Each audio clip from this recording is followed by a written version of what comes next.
E ftuar në një intervistë televizive, Monika Kryemadi ka folur për eksperiencën e saj si analiste në edicionin e 5 të shtëpisë më të famshme, duke bërë deklarata të drejtpërdrejta për çiftet e krijuara brenda shtëpisë. Gjatë bisedës ajo përballë me një pyetje pikante: cili çift mendon se nuk do zgjas pas përfundimit të spektaklit? Pa hezitim, Monika përmendi dy ish-banor, duke vënë në dyshim vazhdimsinë e lidhjes mes Mateos dhe Brikenës. Mateo dhe Brikena do të ndahen. Sipas saj, raporti mes tyre ka qenë më shumë pjesë e lojës, se sa një ndjenjë vërtet, duke shprehur dyshimin se lidhja është ndërtuar në impresionin e kamerave dhe dinamikës së reality show-t.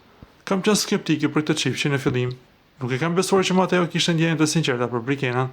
Më është dukur si kur ai e përdori më shumë si pjesë e lojës, u shpreh ajo gjatë intervistës.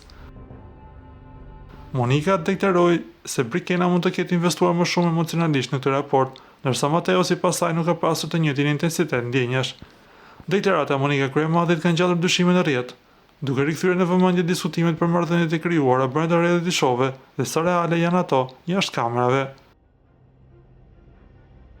Para se të ndiqni lajmin, ju lutem klikoni tek butoni subscribe për të marrë të rejat më të fundit nga showbizi shqiptar.